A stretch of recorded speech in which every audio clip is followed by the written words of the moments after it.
بسم الله الرحمن الرحيم. وإذا سمعوا ما أنزل إلى الرسول ترى أعينهم تفيض من الدمع مما عرفوا من الحق يقولون ربنا آمنا فاكتبنا مع الشاهدين. وما لنا لا نؤمن بالله وما جاءنا من الحق ونطمع أن يدخلنا ربنا مع القوم الصالحين. فأثابهم الله بما قالوا جنات تجري من تحتها الأنهار خالدين فيها وذلك جزاء المحسنين. والذين كفروا وكذبوا بآياتنا أولئك أصحاب الجحيم. يا أيها الذين آمنوا لا تحرموا طيبات ما أحل الله لكم ولا تعتدوا إن الله لا يحب المعتدين. وكلوا مما رزقكم الله حلالا طيبا واتقوا الله الذي أنتم به مؤمنون. لا يؤاخذكم الله باللغو في أيمانكم ولكن يؤاخذكم بما عقدتم الأيمان فكفارته إطعام 10 مساكين من أوسط ما تطعمون أهليكم أو كسوتهم أو تحرير رقبة فمن لم يجد فصيام 3 أيام ذلك كفارة أيمانكم إذا حلفتم واحفظوا أيمانكم كذلك يبين الله لكم آياته لعلكم تشكرون. يا أيها الذين آمنوا إنما الخمر والميسر والأنصاب والأزلام رجس من عمل الشيطان فاجتنبوه لعلكم تفلحون.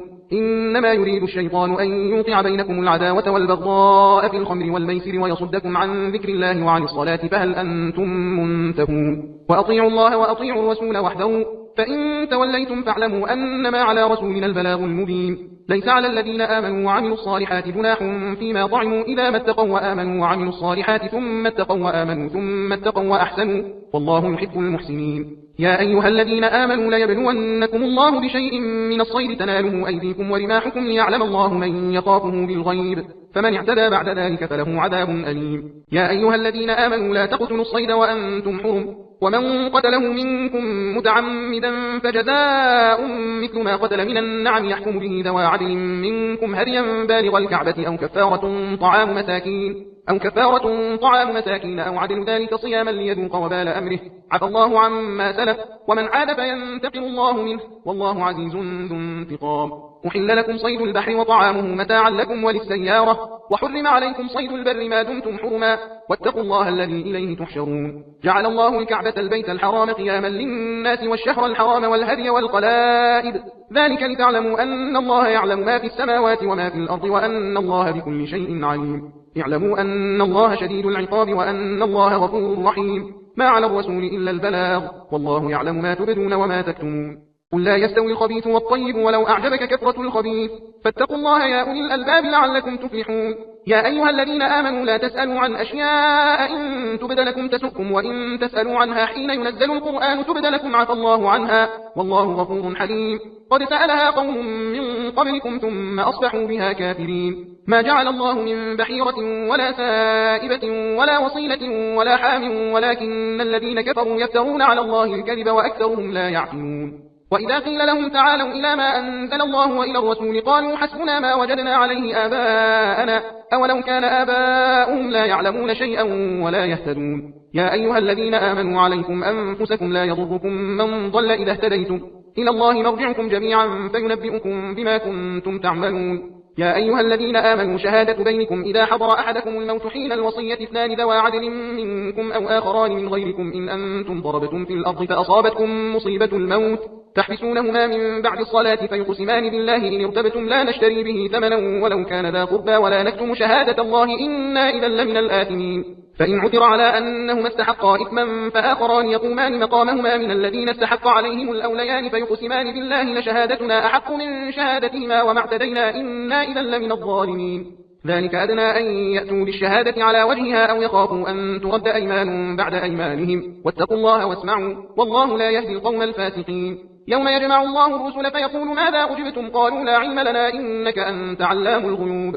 إذ قال الله يا عيسى ابن مريم اذكر نعمتي عليك وعلى والدتك إذ أيدتك بروح القدس تكلم الناس في المهد وكهلا وإذ علمتك الكتاب والحكمة والتوراة والإنجيل وإذ تخلق من الطين كهيئة الطير بإذني فتنفخ فيها فتكون طيرا بإذني وتبرئ الأكمه والأبرص بإذني وإذ تخرج الموتى بإذني وإذ كتبت بني إسرائيل عنك إذ جئتهم بالبينات فقال الذين كفروا منهم إن هذا إلا سحر مبين. وإذ أوحيت إلى الحواريين أن آمنوا بي وبرسولي قالوا آمنا واشهد بأننا مسلمون. إذ قال الحواريون يا عيسى ابن مريم هل يستطيع ربك أن ينزل علينا مائدة من السماء قال اتقوا الله إن كنتم مؤمنين. قالوا نريد أن نأكل منها وتطمئن قلوبنا ونعلم أن قد صدقتنا ونكون عليها من الشاهدين. قال عيسى بن مريم اللهم ربنا أنزل علينا مائدة من السماء تكون لنا عيدا لأولنا وآخرنا وآية منك وارزقنا وأنت خير الرازقين. قال الله إني منزلها عليكم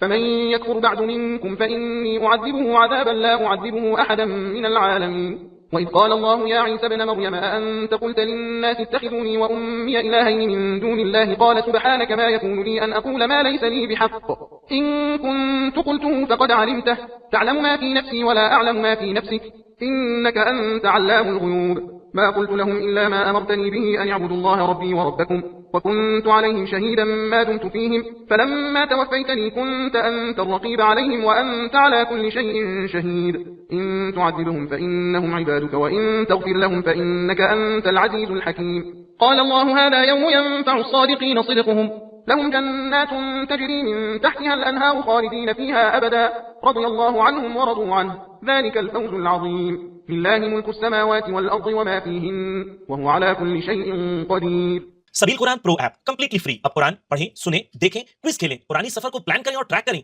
video section में कुरानी 30 मिनट्स, हर पारी की तिलावत सिर्फ 30 मिनट में। अभी डाउनलोड करें सबील कुरान प्रो ऐप।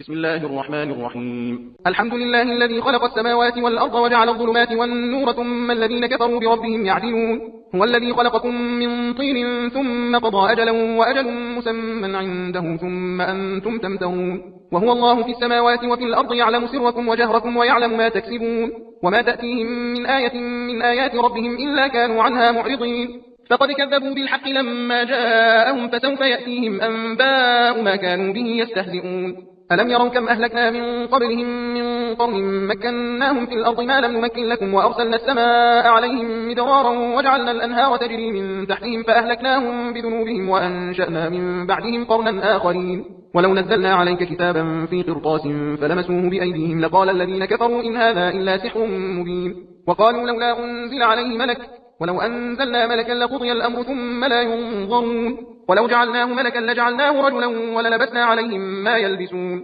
ولقد استهزئ برسل من قبلك فحاق بالذين سخروا منهم ما كانوا به يستهزئون. قل سيروا في الأرض ثم انظروا كيف كان عاقبة المكذبين. قل لمن ما في السماوات والأرض قل لله كتب على نفسه الرحمة ليجمعنكم إلى يوم القيامة لا ريب فيه الذين خسروا أنفسهم فهم لا يؤمنون. وله ما سكن في الليل والنهار وهو السميع العليم.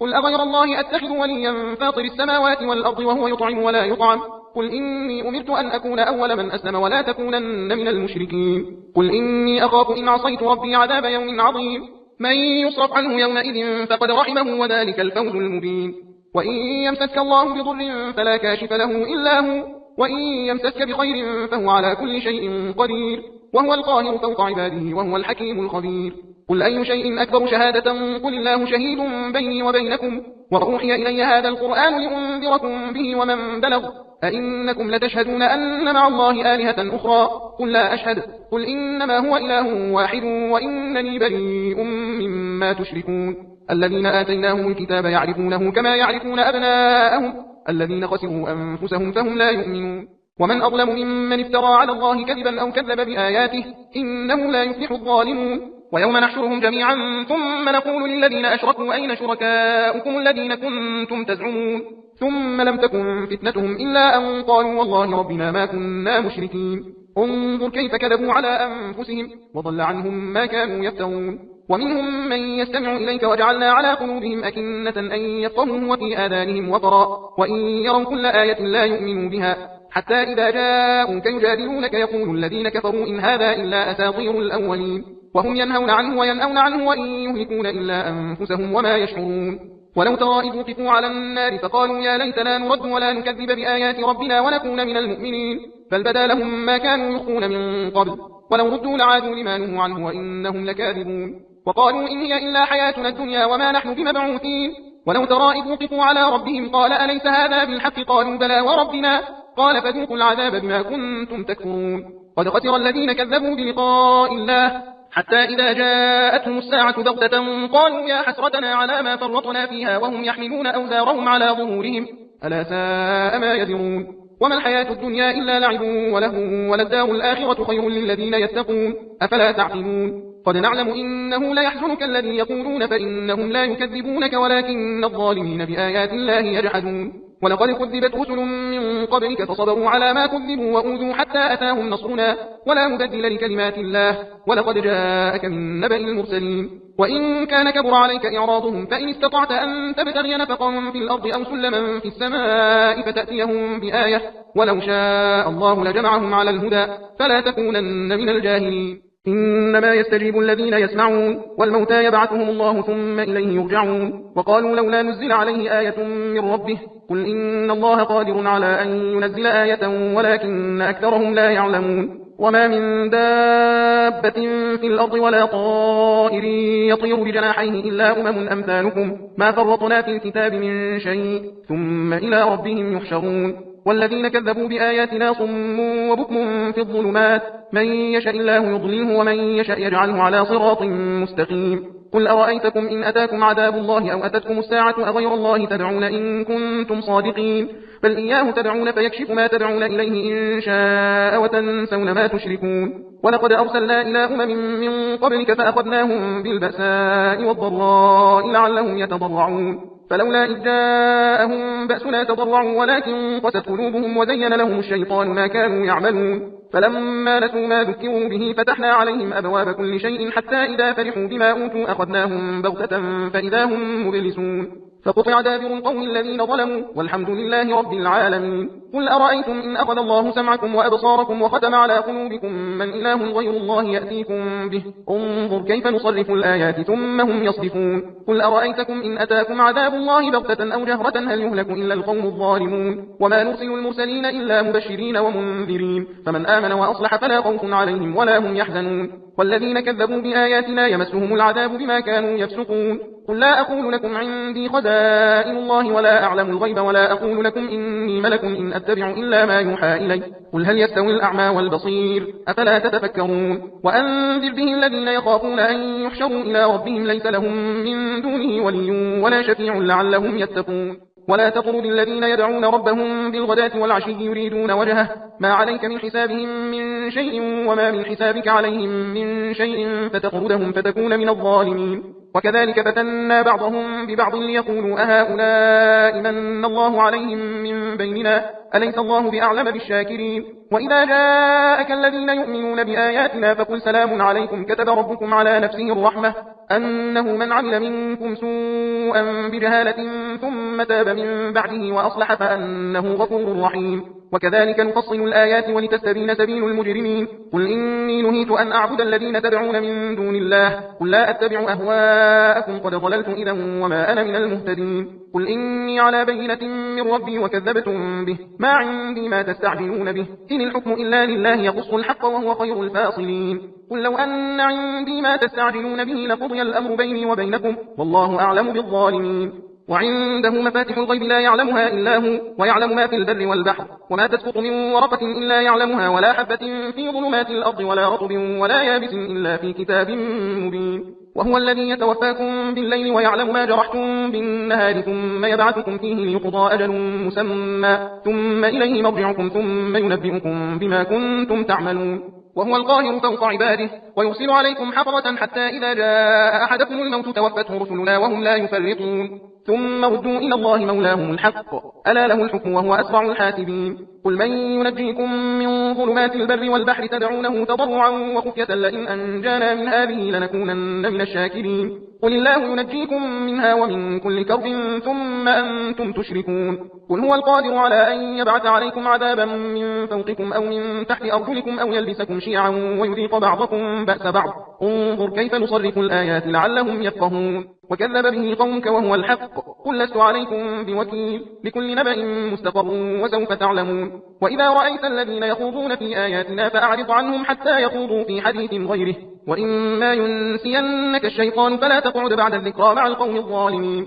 وما على الذين يتقون من حسابهم من شيء ولكن ذكرى لعلهم يتقون وذر الذين اتخذوا دينهم لعبا ولهوا وغرتهم الحياة الدنيا وذكر به أن تبسل نفس بما كسبت ليس لها من دون الله ولي ولا شفيع وإن تعدل كل عدل لا يؤخذ منها أولئك الذين أبسلوا بما كسبوا لهم شراب من حميم وعذاب أليم بما كانوا يكفرون قل أندعو من دون الله ما لا ينفعنا ولا يضرنا ونرد على أعقابنا بعد إذ هدانا الله كالذي استهوته الشياطين في الأرض حيران له أصحاب يدعونه إلى الهدى ائتنا قل إن هدى الله هو الهدى وأمرنا لنسلم لرب العالمين وأن أقيموا الصلاة واتقوه وهو الذي إليه تحشرون وهو الذي خلق السماوات والأرض بالحق ويوم يقول كن فيكون قوله الحق وله الملك يوم ينفخ في الصور عالم الغيب والشهادة وهو الحكيم الخبير وإذ قال إبراهيم لأبيه آزر أتتخذ أصناما آلهة إني أراك وقومك في ضلال مبين وكذلك نري إبراهيم ملكوت السماوات والأرض وليكون من الموقنين